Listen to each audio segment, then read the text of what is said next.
Tes.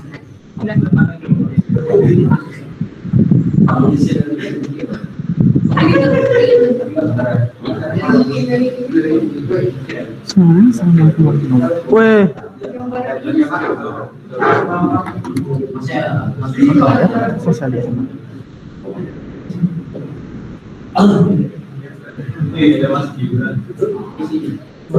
Mas Gibran. Diulang ya. Assalamualaikum warahmatullahi wabarakatuh. Waalaikumsalam warahmatullahi wabarakatuh. Alhamdulillahirobbilalamin, atas izin Allah Subhanahu wa taala kita dapat berkumpul di ruangan ini untuk mengikuti seminar karya tulis ilmiah Ananda Razan Zafran dengan proposal KTI berjudul Dampak Penggunaan Smartphone Terhadap Interaksi Sosial di SMA Raudatul Muttaqin. Salawat serta salam tidak lupa kita curahkan kepada junjungan kita Nabi Muhammad Sallallahu alaihi wasallam. Yang terhormat tim penguji Bapak Diatiko Daifullah Habibi ST dan Ibu Nanda Silva Aulia SPD. Yang terhormat rekan pembimbing 1 Ibu Putri Firdaus SPD.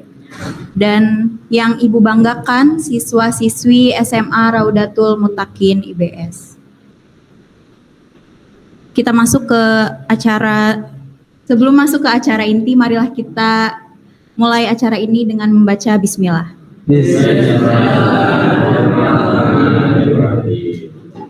Meningkat ke acara selanjutnya, pemaparan proposal penelitian KTI oleh Ananda Razan Zafran. Kepada Ananda Razan, Ibu persilahkan. Assalamualaikum warahmatullahi wabarakatuh. Waalaikumsalam warahmatullahi wabarakatuh. Alhamdulillahirrabbilalamin, wassalatu wassalamu ala asrofil anbiya wal mursalin wa ala alihi wa sahbihi ajma'in amma ba'du. Yang terhormat kepada tim penguji Bapak Diatiko Daifullah Habibi dan Ibu Nanda Silva Aulia, dan juga tim yang terhormat kepada tim pembimbing Ibu Putri Firdaus dan Ibu Fitra Rinjani Yusman, dan juga teman-teman sekalian, terima kasih telah menyempatkan waktunya untuk melihat presentasi seminar proposal hari ini. Hari ini saya Razan Zafran ingin mempresentasikan proposal KTI saya yang berjudul Dampak Penggunaan Smartphone Terhadap Interaksi Sosial di SMA Raudatul Muttaqin.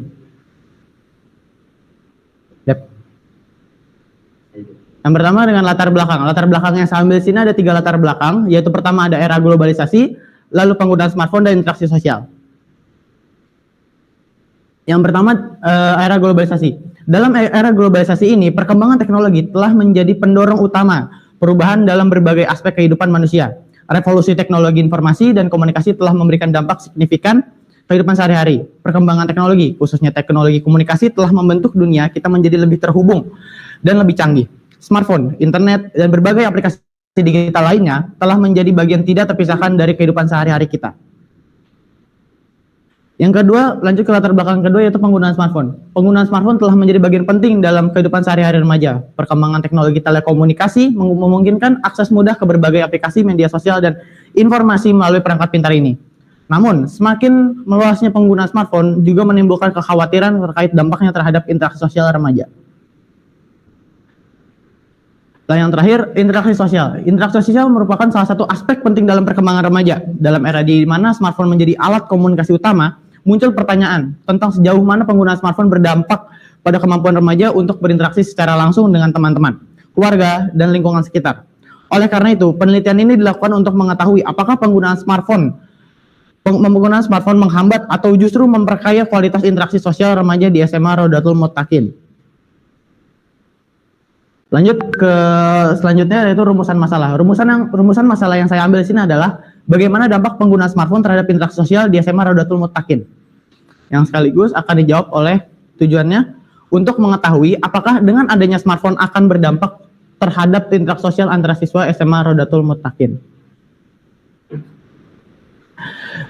Penelitian saya ini mempunyai dua manfaat, yaitu manfaat teoritis dan manfaat praktis. Yang pertama, manfaat teoritis. Yang pertama, memberikan wawasan baru tentang interaksi sosial dan penggunaan smartphone. Yang kedua, mengidentifikasi dampak positif dan negatif terhadap penggunaan smartphone. Yang ketiga, memahami dampak penggunaan smartphone terhadap interaksi sosial. Lanjut ke manfaat praktis bagi siswa. Manfaat praktis bagi siswa dapat menyadari dampak dari penggunaan smartphone terhadap interaksi sosial. Manfaat praktis bagi guru dapat lebih memperhatikan siswa atau siswinya, terutama tentang dampak penggunaan smartphone. Lanjut ke manfaat praktis bagi penulis, dapat mengetahui dampak penggunaan smartphone terhadap interaksi sosial. Yang terakhir, manfaat praktis bagi peneliti selanjutnya, dapat dijadikan sebagai bahan pertimbangan atau dikembangkan lebih lanjut, serta referensi terhadap penelitian yang sejenis. Lanjut ke tinjauan pustaka, yaitu dampak smartphone dan interaksi sosial, atau saya mengambil tinjauan pustaka ini dari judul saya sendiri, yaitu interaksi sosial, dampak penggunaan smartphone terhadap interaksi sosial di SMA Rodatul Muttaqin.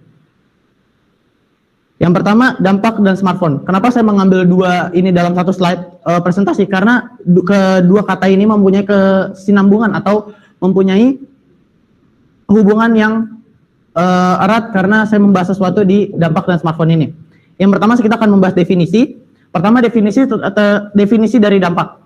Suatu tindakan yang terjadi dikarenakan perubahan tingkah laku seseorang, baik yang bersifat positif maupun negatif.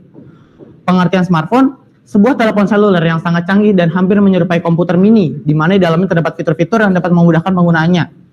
Kenapa saya bilang berhubungan? Karena kita akan membahas dampak dari penggunaan smartphone. Yang pertama, yang pasti ada dampak negatif, yaitu menjadi pribadi yang tertutup. Banyak remaja ataupun orang-orang dewasa ataupun anak kecil yang menggunakan smartphone memungkinkan dia menjadi individu yang tertutup atau introvert. Lanjut ke yang kedua, yaitu kesehatan otak terganggu. Walaupun smartphone mempunyai dampak-dampak positif lainnya, banyak hal-hal positif di smartphone itu, tetapi smartphone ini juga mempunyai dampak-dampak negatif dan hal-hal yang buruk yang bisa membuat kesehatan otak penggunanya terganggu. Lalu yang terakhir, gangguan tidur. Banyak orang yang terlalu fokus dengan smartphone yang membuatnya kurang istirahat, yang membuatnya sakit dan memungkinkan untuk menuju kematian. Itulah kenapa dampak negatif dari smartphone salah satunya gangguan tidur. Dan masih banyak lagi dan masih banyak. Lanjut ke dampak positif dari penggunaan smartphone. Menambah pengetahuan tentang teknologi. Seperti tadi yang saya bilang, dampak positif dari dampak negatif. Smartphone mempunyai dampak negatif dan positif. Salah satunya itu tentang menambah pengetahuan tentang teknologi. Anak-anak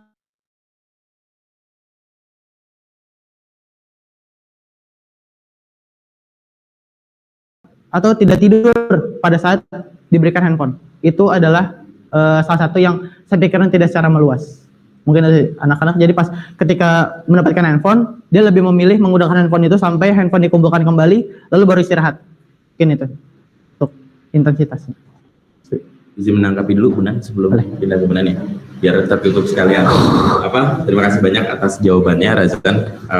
Tadi terkait yang pertama tentang sangat bagus terkait indikator dari dampak interaksi asosiatif dan sosiatif yang akan diteliti, yang artinya nanti Bapak harap ketika presentasi Razan itu kita semua hadir ya. Artinya gini, kita sambil belajar ternyata penggunaan smartphone itu tidak hanya menimbulkan dampak asosiatif yang kita harapkan, cuman akan ada dampak disosiatif yang mungkin kadang tidak kita sadari. Disosiatif negatif kan ya? Negatif. Betul ya? Jadi bisa jadi pelajaran kita bersama.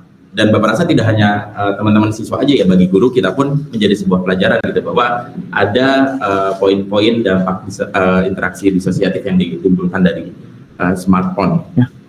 Gitu. Kemudian terkait tadi yang nomor 2 tolong untuk dimasukkan. Siap. Dan yang nomor 3 terkait sampling nanti tolong dimasukkan ke dalam laporannya juga. Artinya kriteria dari purposive sampling yang digunakan tolong ditambahkan dalam bab 3-nya seperti itu ya, sehingga dalam laporan nanti itu sudah terlihat dan tergambar jelas tentang alur penelitian yang ingin Razan lakukan. Seperti itu mungkin. Dilanjut enggak Bu Nanda?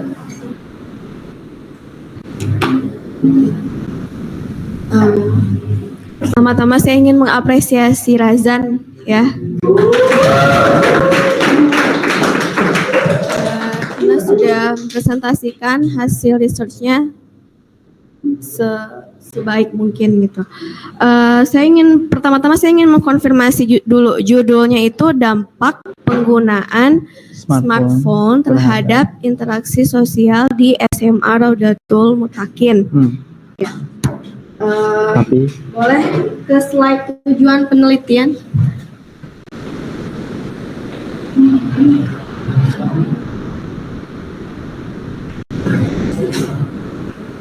Tujuan penelitian.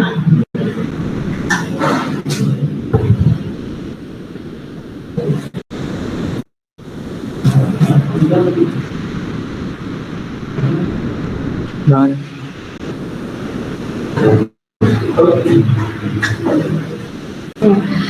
Di situ Razan menuliskan tujuan penelitiannya adalah untuk mengetahui apakah dengan adanya smartphone akan berdampak terhadap interaksi sosial antara siswa SMA Raudatul Mutakin. Ya, yang mana maksudnya adalah jawaban dari hasil penelitian Razan itu adalah jawabannya berupa jawaban konfirmasi ya. Jadi berdampak atau tidak. Ya. Betul. Salah satunya itu ya. Begitu. Ya. Ya. Namun menurut saya masih it is still unclear ya. Karena judulnya adalah dampak penggunaan smartphone terhadap interaksi sosial siswa di SMA Raudatul Mutakin. Belum jelas di sini, maksud saya adalah mungkin research fokusnya lebih diperjelas lagi apakah hasil dari penelitian itu ingin meneliti apakah berdampak atau tidak atau menganalisis dampaknya. Tuh, kira-kira yang mana? Saya di sini nangkapnya adalah saya konfirmasi lalu saya jelaskan dampaknya apa aja gitu. Oh, jadi Ya berarti secara tujuan perlu diperjelas juga. ya. Karena kalau yang Bu Nanda sampaikan benar juga, kalau secara tujuan nih hanya akan berhenti di smartphone akan berdampak. Iya, akan tidak, berdampak atau sampai, tidak. Atau bisa dijadikan 2 poin perumusan masalahnya. Apakah akan berdampak atau tidak? Poin keduanya, analisa dampaknya seperti apa berdasarkan teori interaksi sosial tadi. Jadi mungkin bisa ditambahkan untuk mengetahui atau untuk menganalisis dampak dari penggunaan smartphone terhadap interaksi sosial SMA Raudatul Mutakin. Tuh, karena tadi dijelaskan dampaknya ada dampak sosial, asosiatif, karena dianalisis kan. Nah, jadi mungkin bisa ditambahkan untuk mengetahui dan menganalisis dampak tuh ya. Jadi ditambahkan ya, bisa dipahami. Lalu saya ingin menanggapi terkait teknik penulisan di bagian poin apa ini?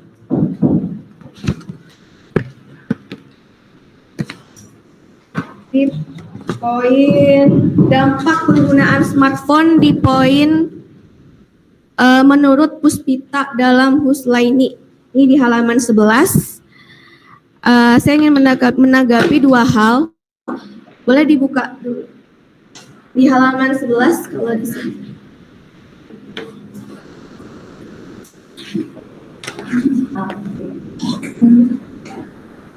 Ada ya? Yang menurut dampak negatif smartphone menurut Puspita dalam Huslaini. Ya, yang pertama di situ ada poin pertama, menambah pengetahuan tentang perkembangan teknologi. Ya, kalau dilihat dari judulnya tadi apa? Dampak penggunaan smartphone. Sedangkan Razan di sini baru hanya menulis tentang teknologi. Nah, jadi tolong penjelasannya lebih rinci. Penjelasannya lebih rinci lagi. Apa kaitannya teknologi dengan smartphone? Tuh, jadi penjelasannya diperinci lagi untuk poin ke-1. Ya. Lalu untuk poin kedua, nah ini mungkin catatan juga untuk teman-teman yang lain ya. akan lebih baik kalimat pertama itu hindari kata penghubung. Oh. Ya, kalimat pertama dalam sebuah kalimat hindari kata penghubung seperti untuk, ya, terus apalagi dan, apalagi ya. Itu aja. Mungkin kalimatnya diperbaiki lagi, hindari kata penghubung diletakkan di awal kalimat. Lalu ada kata handphone ya di sini. Ya. Ya, handphone ini merupakan kata serapan. Jadi Garis miring. dicetak miring atau diganti handphone, bahasa Indonesianya apa? Telepon genggam. Ya. Bisa dipilih di hurufnya dimiringkan atau diganti dengan bahasa Indonesia. Lalu udah sih. Nah, ini juga di bab 3 di bagian tujuan penelitian awal kalimatnya untuk. Ya, mungkin bisa diganti misalnya begini, tujuan dari penelitian yang berjudul dampak penggunaan smartphone bla bla bla adalah untuk mengetahui. Oh, ya. Nah, jadi jangan untuk di depan, hindari kata penghubung di awal kalimat. Pertanyaan terakhir dari saya mungkin ya gampang, but please answer in English. Why do you choose SMA Rodatul Mutakin as the research participant and site? Thank you. It is the question. Okay. I will answer the question with English. Yeah, because SMA Rodatul Mutakin is more like home for me, and the friends and all the people in SMA Rodatul Mutakin more like family or brother for me. Because of that, I choose SMA Rodatul Mutakin for the participant for my thesis. Because yeah, every hour, every minute, every day, every week, every month, every year, I still I always in here and with everyone, so I can take observation more easy than I take observation in other school or other place. So it comes from your subjective reason, yeah. Because Razan loves his friend.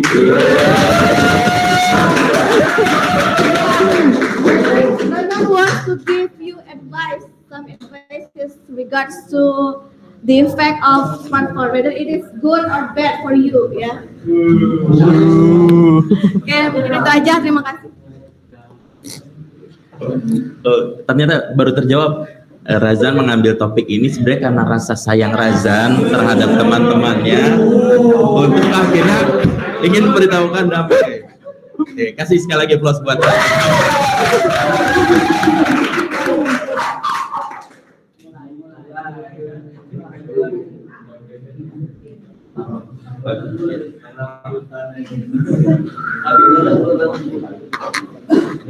Baik, terima kasih kepada Bapak Ibu penguji atas saran dan masukan untuk Razan. Selanjutnya masuk ke sesi tanya jawab. Ini di room Google Meet sudah ada pertanyaan dari Bapak Agus Sarifudin. Ya, pertanyaan untuk Razan ya. Ini karena Pak Agus sedang bertugas di Depok, jadi tidak bisa on mic. Ada pertanyaan, jika SMA Raudatul Mutakin membolehkan siswa memegang HP, bagaimana pendapat Razan tentang teknis penggunaannya agar dampak dapat dihindari? Boleh langsung dijawab. Oke, izin menjawab pertanyaan dari Bapak Agus. Pendapat saya itu teknis yang saya inginkan adalah tetap seperti ini, karena dengan teknis seperti ini penggunaan handphone cukup efektif atau ya tidak mengganggu hal-hal atau apapun gitu, kayak tetap ada yang produktif, bisa produktif di hari Sabtu dan bisa beristirahat di hari Minggu, ataupun sebaliknya bisa istirahat di hari Sabtu dan produktif di hari Minggu karena mendapatkan handphone tersebut. Karena sepenglihatan saya atau observasi jangkauan saya, banyak orang yang seperti kayak di hari Sabtu full mengerjakan tugas dan di hari Minggu dia full santai, ngabarin orang tuanya dan lain-lain. Ada juga yang dibalik, di hari Sabtu istirahat atau melakukan tugas-tugas lainnya, tetapi di hari Minggu dia mengerjakan tugas karena ya membutuhkan teknologi atau membutuhkan gadget, ya salah satunya handphone untuk membantu dia mengerjakan tugasnya. Jadi mungkin jawaban dari saya, teknis yang saya inginkan tetap seperti ini dan tidak berubah. Baik, itu dia jawaban dari Razan atas pertanyaan Bapak Agus. Selanjutnya dibuka pertanyaan untuk rekan-rekan siswa SMA Raudatul Mutakin kepada yang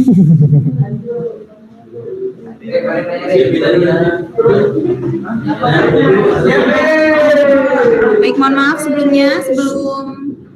dibuka pertanyaan untuk rekan-rekan siswa di SMA Raudatul Mutakin, kepada Bapak Ibu yang bergabung di ruang Zoom, mungkin ada yang ingin ditanyakan kepada Ananda Razan. Persilahkan Bapak Ibu.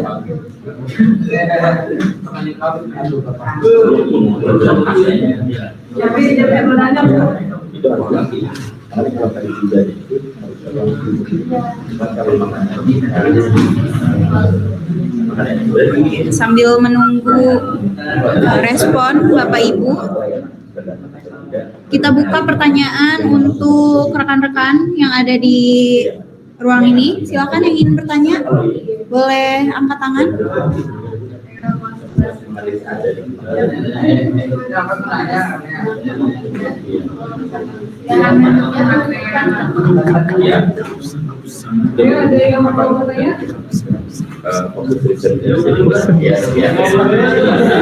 Iya, silakan kepada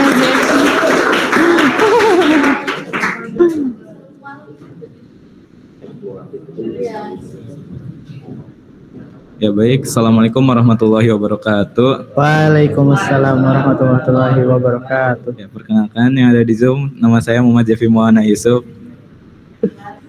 dari kelas 12. Kali ini saya akan menanyakan kepada saudara Jafran. Nah, saya ini agak kurang kurang jelas gitu di apa itu di bagian teknik pengambilan sampelnya itu atau purposive sampelnya. Nah, di situ kriterianya itu apa aja? Menggunakan gadget dengan intensitas tinggi. Oke. Nah, berarti ke arah buat istirahatnya. Ya. Nah, tapi yang saya rasa di SMA Raudatul Mutakin ini udah memiliki apa ya?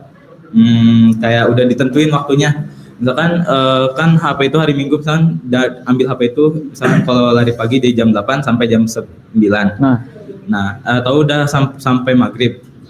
Nah, hal itu menurut saya itu sudah cukup untuk waktu istirahat. Nah, yang saya ingin tanyakan, apakah ada kejelasan lain untuk mengenai intensitas yang tinggi ini? Terima kasih. Oke, terima kasih JP telah untuk bertanya dan izin menjawab. Teknik purposive sampling kan diambil dari pertimbangan tertentu. Yang saya ambil gitu adalah menggunakan gadget dengan intensitas yang tinggi. Tadi JP bertanya itu adalah maksud dari istirahat yang cukup. Memang cukup, tetapi intensitas yang tinggi ini bukan dari istirahat yang cukup doang. Saya baru ingat, yaitu salah satunya adalah tentang manajemen waktu pada penggunaan pada saat handphone diberikan, yaitu kayak seperti pada waktu sholat, waktu makan dan lain-lain. Dari termasuk saya juga apalagi ketika memegang handphone, kadang-kadang ya lupa waktu, kayak tiba-tiba baru sadar udah jam 12 kurang atau jam berapa, belum siap-siap untuk ke masjid dan lain-lain, atau lebih pilih nggak makan, lebih pilih nggak makan untuk main HP lebih banyak gitu ya. Jujur saya seperti itu. Jadi menggunakan gadget dengan intensitas yang tinggi termasuk itu juga kayak manajemen waktu dari penggunaan handphone dan lain sebagainya gitu. Pada saat manajemen waktu. Mungkin itu sih, JP.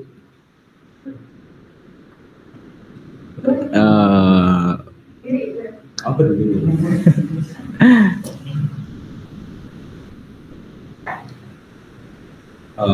Mungkin makasih Jabran, mungkin sudah cukup karena mengingat waktu ya. Makasih Jabran.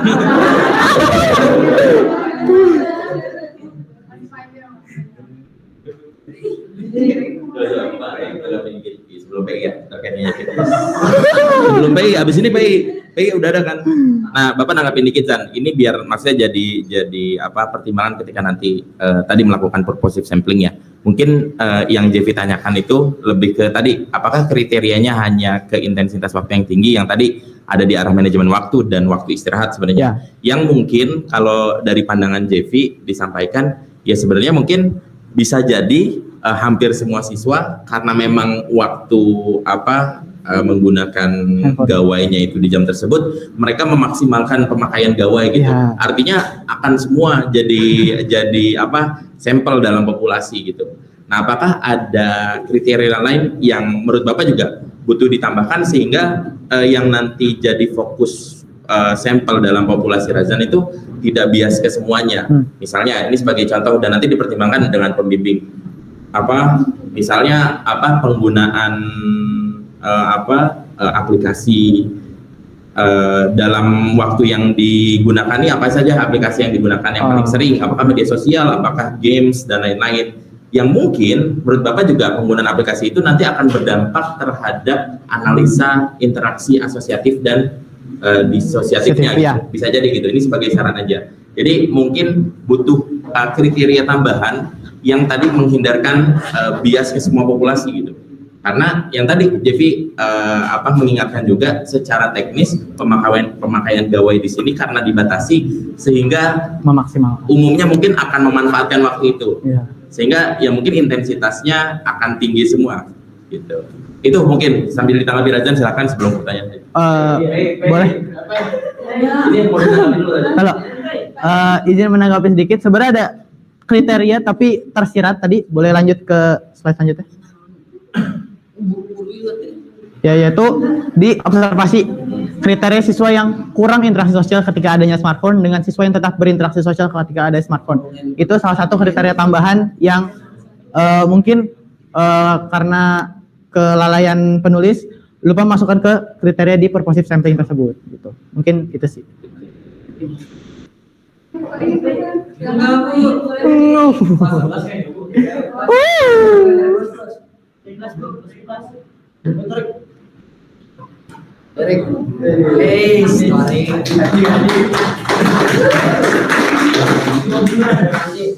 Assalamualaikum warahmatullahi wabarakatuh. Waalaikumsalam warahmatullahi wabarakatuh. Izin bertanya Kak Zafran, mungkin ini lebih ke arah saat Kak Zafran mengambil data untuk penelitiannya. Jadi jika Kak Zafran menemui masalah, yaitu ketika mengumpulkan datanya, seorang tersebut sudah terkena dampak smartphone sehingga tidak ingin membantu Kak Zafran dalam penelitian ini. Mungkin itu. Oke. Ya, terima kasih Tarik atas pertanyaannya dan izin menjawab sebisa saya. Masalah yang didapatkan itu mungkin ya masalah yang cukup rare atau rare? Ya pokoknya kayak masalah yang jarang didapatkan pada saat penelitian, kayak ya dia tidak mau membantu peneliti karena takut mungkin aib atau ternyata tersebar. Ya itu yang saya tangkap dari pertanyaan tersebut, karena terkena seorang narasumber yang nggak mau diwawancara karena dia terkena dampak. Mungkin solusi yang saya dapat atasi adalah siswa SMA Rodatul Mutakin, satu, bukan dia doang, dua, purposive sampling ini ada yang sesuai kriteria tadi, dan semoga bukan dia doang. Jadi mungkin saya lebih ke memilih orang yang lain yang masih mau untuk saya wawancara untuk membantu penelitian saya. Mungkin itu sih. Terima kasih atas jawabannya. Mohon maaf bila ada kesalahan kata. Sama-sama Tarik. Boleh menambahkan ya? Boleh, Bu.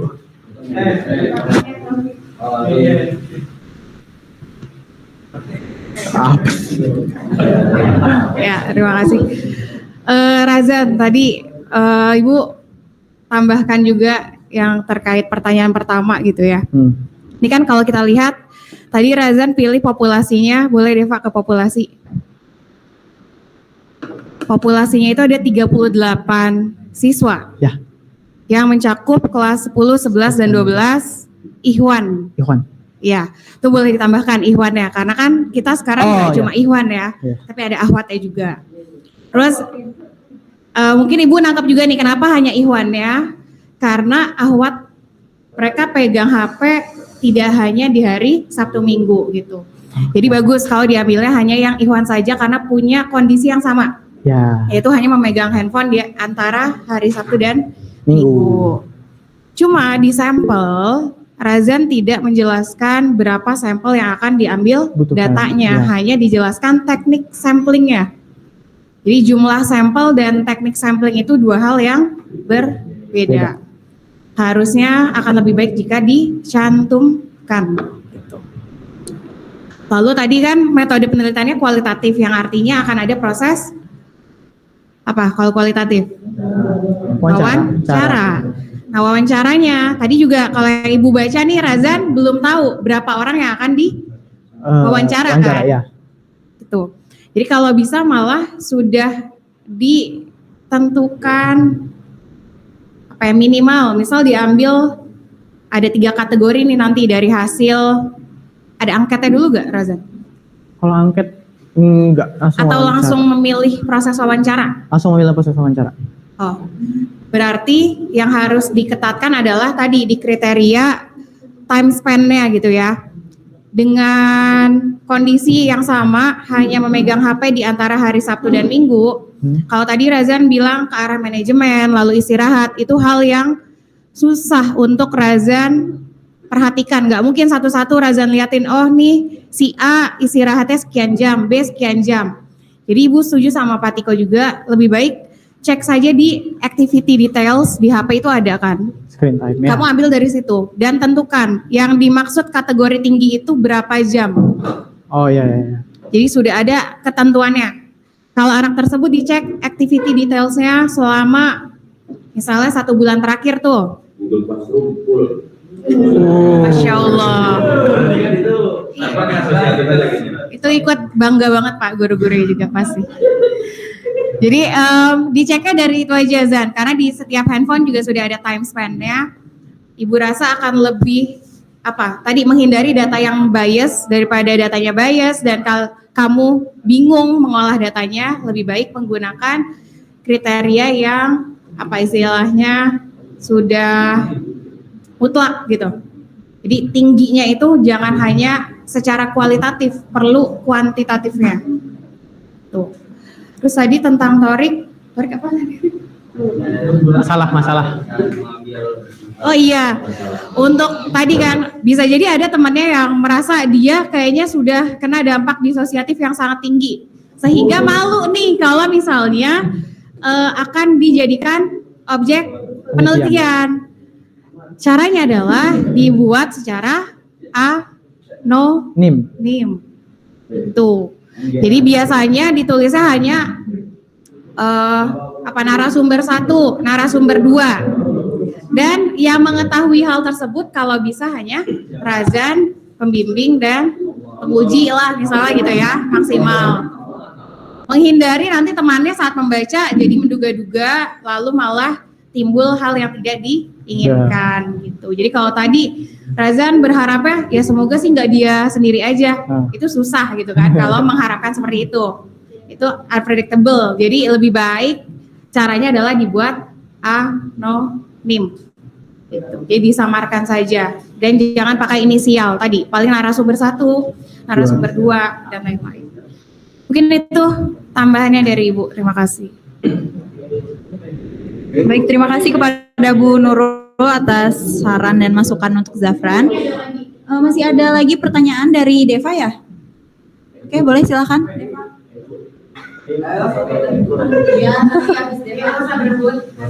Masih banyak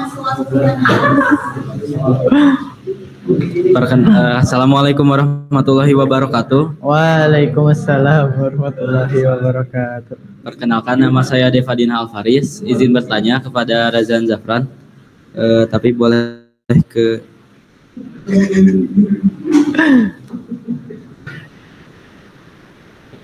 ini terkait teknik purposive juga. Kan sebelumnya sudah dijelaskan juga terkait landasan penelitian sebelumnya ya, yang menjadi rujukan tuh kalau tidak salah ada 3 ya. Iya. Nah, untuk sebenarnya pertanyaannya simpel sih terkait teknik purposive ini. Apa yang mendasari Razan untuk mengambil teknik purposive ini? Apakah karena memang dari 3 penelitian rujukan sebelumnya ada yang menggunakan teknik purposive, atau justru Razan yang mempelopori bahwa dengan penelitian yang seperti ini dengan metode kualitatif diperlukan teknik purposive? Ya, terima kasih. Ya, izin menjawab. Dari ketiga penelitian yang relevan yang saya ambil tadi, salah 2-nya itu menggunakan purposive sampling, dan juga jurnal atau skripsi-skripsi yang lain yang saya baca dan saya jadikan sumber itu kebanyakan menggunakan purposive sampling. Walaupun ada teknik-teknik pengambilan sampel yang lain, tetapi hampir mayoritas menggunakan purposive sampling. Dan itu juga dapat rujukan dari Bu Putri atau pembimbing saya bahwa lebih baik menggunakan purposive sampling karena kriteria yang kita mau atau sebenarnya purposive sampling ini kayak memilih orang siapa sih yang kita mau pilih, yang mau kita wawancara itu siapa dengan kriterianya tersebut gitu. Jadi kita kayak apa ya, kayak memilih bukan random choosing, tapi kayak ya semau, kayak bukan semau mau kita juga, tapi ya sesuai dari kriteria itu sih gitu. Baik, terima kasih untuk jawabannya Razan. Ya, sama-sama deh.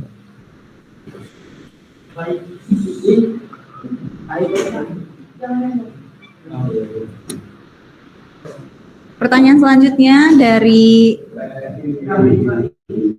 Rifai ya, boleh silakan.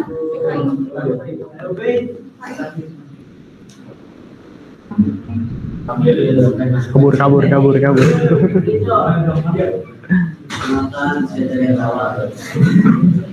Assalamualaikum warahmatullahi wabarakatuh. Waalaikumsalam warahmatullahi wabarakatuh. Ya, izin bertanya kepada saudara Zafran, apa kendala atau hambatan yang peneliti sudah prediksi gitu atau persiapkan nantinya gitu saat ngambil data? Oke. Ya, itu. Mungkin itu. Oke, terima kasih Pai atas Oke, terima kasih Pai untuk pertanyaannya dan izin menjawab. Mungkin masalah yang sudah saya prediksi adalah diri saya sendiri pertama. Yang pasti itu diri saya sendiri masalahnya. Karena sumber dari baru seminarnya hari ini karena dari diri saya sendiri, karena yang pertama pasti ada lah malas-malasnya menyusun dan lain-lain. Apalagi nanti menyusun data dan mengambil data lain-lainnya, diuji keabsahan datanya dan lain-lain, itu lebih banyak PR buat saya, dan mungkin saya harus introspeksi diri. Saya belajar dari bab 1, bab 2, bab 3 dari kemarin, ya mungkin masalah utamanya diri saya sendiri, mungkin itu sih. Dan juga mungkin kendalanya waktu, ya enggak, itu masalah diri saya sendiri. Jadi intinya masalah diri saya sendiri udah. Dari kemalasan dan manajemen waktu saya masih buruk, dan jadi itu masalahnya. Mungkin itu masalahnya. Dah itu. Sudah cukup jawabannya Pak I. Untuk yang lain masih ada yang ingin bertanya? Menanggapi poin jawabannya. Ya, cek. Razan tadi menanggapi merespon tadi yang Razan sampaikan. Pertama adalah itu adalah sisi positif yang sudah Razan punya. Artinya kita menyadari apa kekurangan kita. Yang artinya ketika kita sudah sadar akan ada setidaknya niat untuk memperbaiki. Pasti ada kan? Insya Allah ada. Karena kan masalah itu muncul untuk akhirnya dicari solusinya seperti itu. Dan tadi tuh ada yang kata Raja tidak sendiri kok ya, Zan yang kayak gitu. Artinya mudah-mudahan inisiasi ini dalam penelitian selanjutnya menjadi sebuah tahap pembelajaran untuk setidaknya manajemen waktu, manajemen diri dan lain-lain. Dan kemudian mungkin tadi kenapa Rifai juga nanya itu, memang ketika awal dalam memulai penelitian itu kita sudah harus memprediksi kira-kira apa aja masalah yang akan muncul. Agar apa? Agar penelitiannya lancar. Kita sudah punya solusi yang disiapkan. Pertama mungkin tadi yang bersifat subjektif ya tadi Razan terhadap diri Razan. Tapi hal yang mungkin tadi jadi pertanyaan Torik ketika misalnya ada teman yang tidak mau diwawancara, ada sampel yang tidak mau diwawancara dan lain-lain. Nah itu Razan juga sudah harus mempersiapkan solusinya. Dan prediksi aja kira-kira masalah apa lagi yang bukan dari diri sendiri. Kalau dari sendiri tadi sudah sangat jujur dan mudah-mudahan menjadi suatu niat untuk perbaikan. Nah kedepannya dalam penelitian kira-kira apa lagi ya dalam penelitian kualitatif yang bisa muncul dan akhirnya menghambat takutnya. Nah Razan sudah punya backup plan-nya atau konsultasi nanti ke pembimbing biar dalam penelitiannya Razan bisa lancar. Yang artinya mungkin karena masalah tadi manajemen diri, Razan seminar proposalnya tidak di semester kemarin tapi di semester ini. Bisa jadi nanti ketika presentasi penelitiannya pertama atau kedua daripada proposal karena sudah memperbaiki diri. Oke, terima kasih banyak.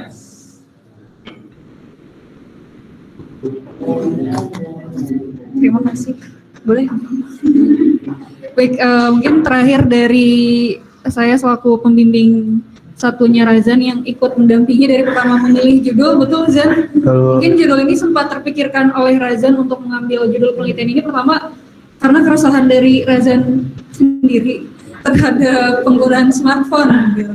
Kemarin mungkin sampai menyampaikan ya Razan, kalau untuk narasumber sebetulnya saya ingin menggunakan diri saya sendiri Bu sebagai narasumber untuk penelitian. Hanya saja kan dalam penelitian tidak diperbolehkan. Artinya untuk teman-teman yang lain kan sudah tahu nih Razan meneliti tentang apa, butuh bantuan teman-temannya, dan untuk kelas 10, 11, dan 12 kita kooperatif, betul? Kooperatif artinya karena nanti kelas 12 yang melakukan penelitian dengan judul-judul lain, apalagi yang melakukan penelitian di SMA Rodatul Mutakin juga sama membutuhkan bantuan dari teman-teman yang lain, sama halnya seperti kelas 11 yang tahun ini mulai menyusun proposal, betul? Jadi pada intinya semangat untuk Razan melaksanakan penelitiannya karena targetnya bulan September udah selesai ya Zan? Amin. Tapi tidak mungkin. Iya, tadi waktu penelitiannya masih sampai Juni sudah selesai, tapi ternyata pada Rasulullah tembus dulu. Enggak sih. Oke, sekali lagi Ibu ingin mengapresiasi Razan yang sudah menyelesaikan penelitiannya sampai bab 3. Semangat, nanti kita revisian bareng-bareng Razan bersama-sama. Tentunya kalau Razannya semangat, pembimbingnya juga akan semangat Bu Fitra. Dan sebetulnya ini lebih ke arah ke teman-teman yang lain terkait dengan Razan berkata tentang manajemen waktu. Ibu harap responnya bukan hanya tertawa, tapi ada sedikit tersentil gitu dalam sanubarinya. Jangan hanya Razan tidak semua kayak gitu ya. Jadi untuk Razan sudah menjadi orang ke-6 yang melaksanakan seminar proposal.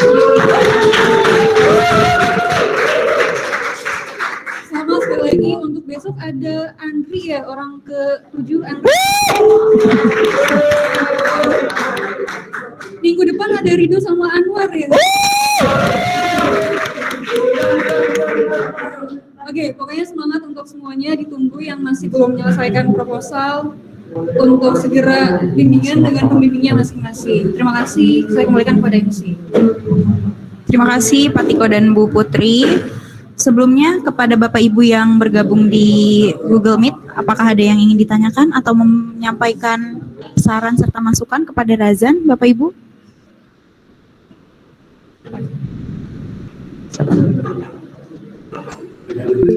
Ya, kepada Ibu Esti dipersilahkan.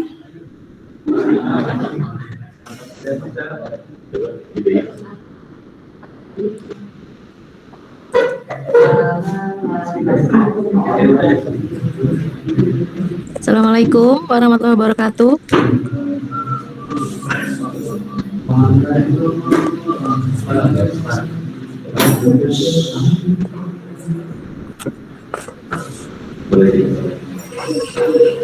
Assalamualaikum warahmatullahi wabarakatuh.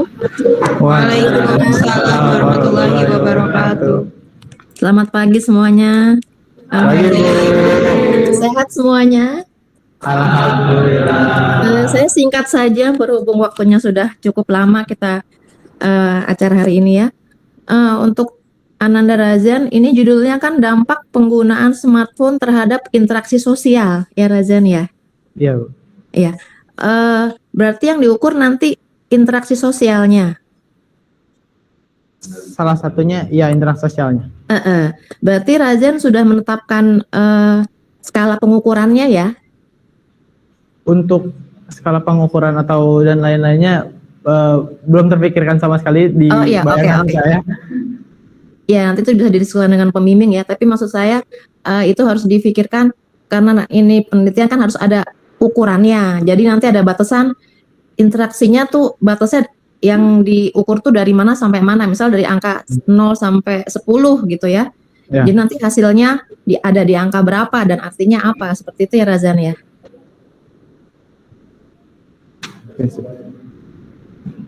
Ya Bu. Oh ya. Kemudian kalau yang ditekankan sesuai dengan judul itu adalah interaksi sosial, berarti kan secara gamblangnya berarti kan keakraban antar siswa di situ ya. Karena kan kalau bagi orang tua di sini Senin sampai Jumat kan memang mau nggak mau pasti akrab karena tidak pegang handphone. Nah jadi mungkin yang dilihat yang diperhatikan adalah saat pegang handphone aja ya, Sabtu dan Minggu atau bagaimana? Iya, dan Sabtu dan Minggu ya waktu penggunaan handphone kita sih. Oh ya waktu masing-masing anak menggunakan handphone ya. Iya. Cuma tadi kan ada dua yang dinilai itu, maksudnya yang positif dan yang negatif. Jadi nanti dari hasil wawancaranya Razan, mungkin ada beberapa anak yang memang pegang handphone tapi untuk hal-hal yang mungkin kurang bermanfaat ya, misalnya untuk browsing berita hoax atau apalah game. Tapi ada juga yang memanfaatkan untuk misalnya tadi Razan bilang untuk belajar, untuk mengerjakan tugas, atau untuk ikut tryout misalnya ya, atau ikut lomba di ruang guru atau seperti itulah misalnya. Jadi itu nanti mungkin di kuesioner muncul ya di wawancara anak-anak yang Razan wawancarai. Pertanyaan salah satunya seperti itu. Oke. Ya ini hanya masukan aja yang mungkin Razan bisa nanti perkirakan poin-poin apa nanti akan ditulis untuk mewawancarai teman-teman Razan sehubungan dengan pemanfaatan handphone yang mereka pegang pada saat Sabtu dan Minggu itu Razan ya? Iya Bu. Oke. Cuma itu aja Razan, saya hanya mungkin menambahkan sedikit ya tadi poin-poin yang mungkin memang sudah terpikirkan sama Razan tapi memang harus lebih dimaksimalkan lagi akan seperti apa nanti wujudnya dalam penyusunan. Oke Razan ya, bukan pertanyaan Razan ya. Hanya sekedar penekanan aja. Itu Razan, terima kasih banyak. Ya Bu. Kasih Bu. Buat semuanya juga ya. Terima kasih Pak Tiko, guru-guru dan semuanya dan murid-murid. Terima kasih Ibu Esti. Ya, assalamualaikum warahmatullahi wabarakatuh. Waalaikumsalam warahmatullahi wabarakatuh.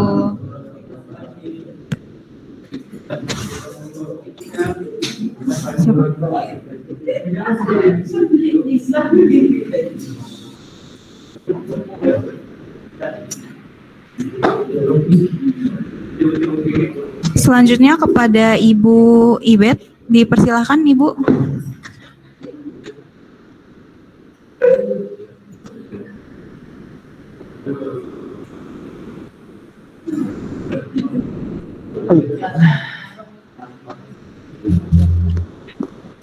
Assalamualaikum warahmatullahi wabarakatuh.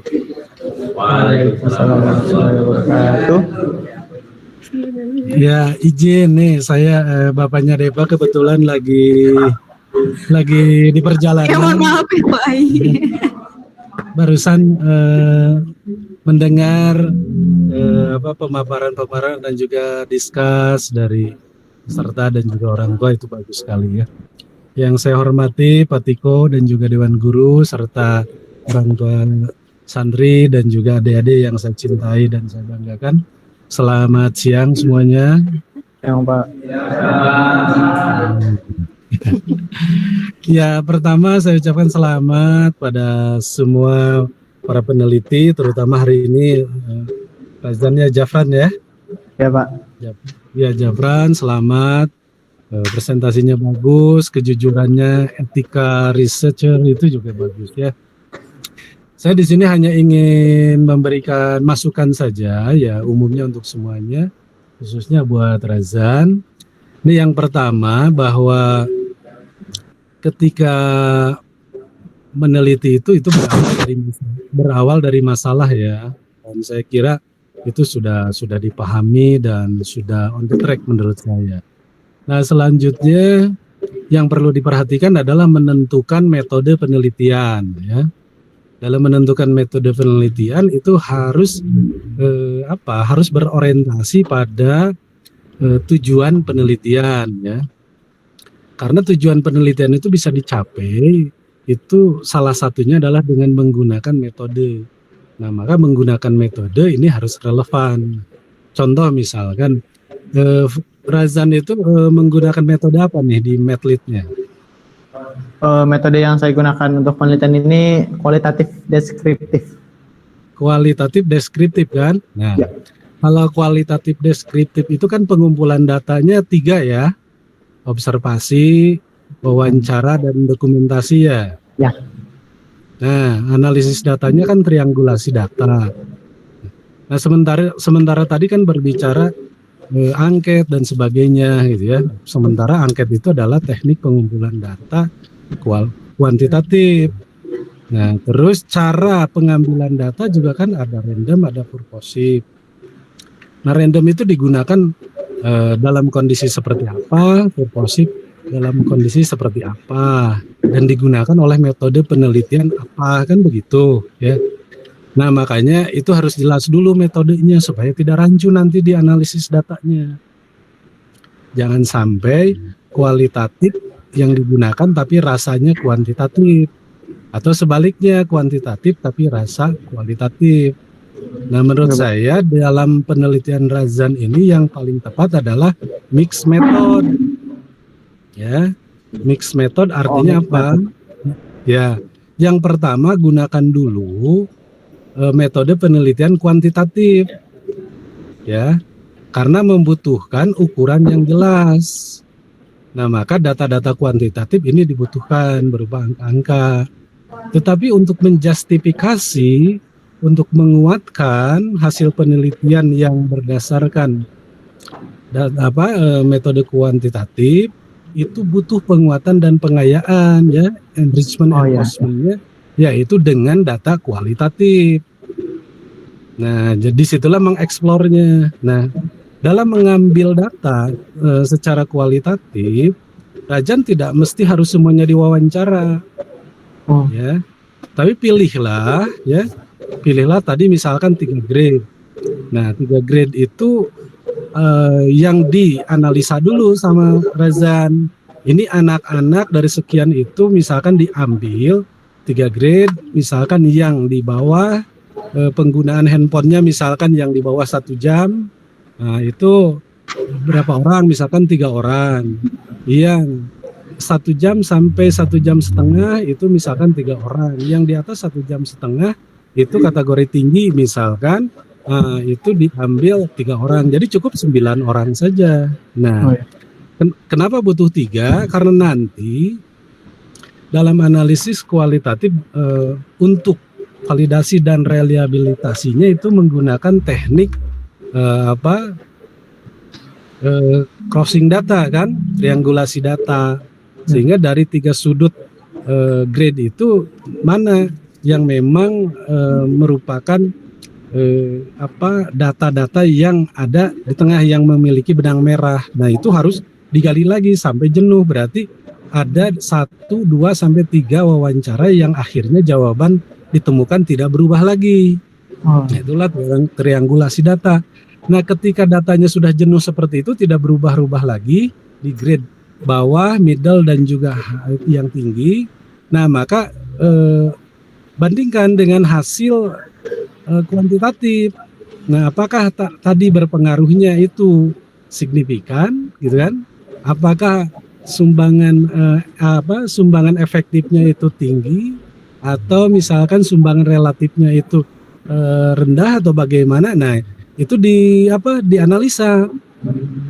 Ya, jadi hasil kuantitatif itu seperti apa sih efektivitasnya dari pengaruh variabel itu. Nah, maka yang relevannya nanti dengan hasil wawancara itu yang mana?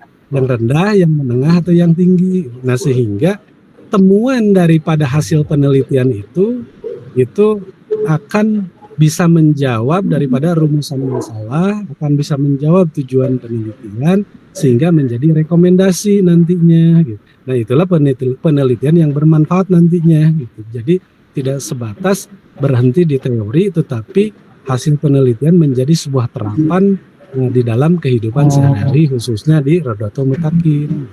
Itu saja ya masukannya dari saya. Mudah-mudahan walaupun sedikit ada manfaatnya. Saya juga tidak bisa lama karena memang sedang dalam perjalanan. Tapi mohon maaf, itu rasa sayang saya, rasa bangga saya, rasa hormat saya, dan nanti insya Allah tanggal 3 saya ke Ramu, kita bisa discuss tentang karya tulis ilmiah ya. Terima kasih. Selamat sekali lagi. Semoga pada sehat, sukses dan berkah selalu untuk semuanya. Amin, amin. Ya, salam Pak. untuk guru-guru dan orang tua santri serta teman-teman siswa, baik ikhwan ataupun akhwat, wabil khusus kepada para pembimbingnya. Demikian, billahi taufik wal hidayah. Wassalamualaikum warahmatullahi wabarakatuh.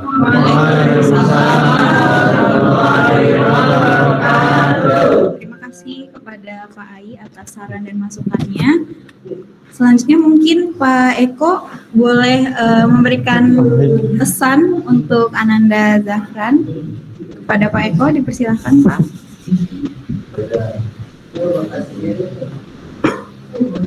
Ya.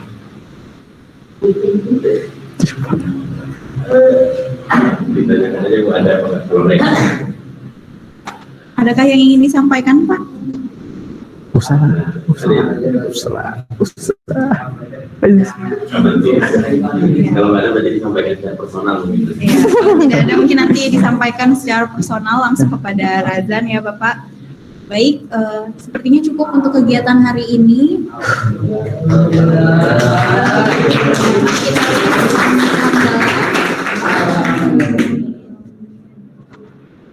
Dan membaca doa kafaratul majelis.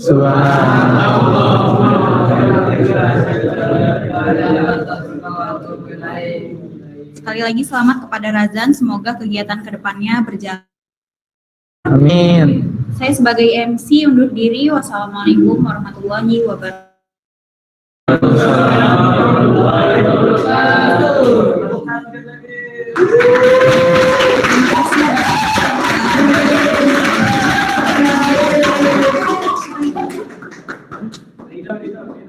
Izin di end ya Bapak Ibu untuk ruang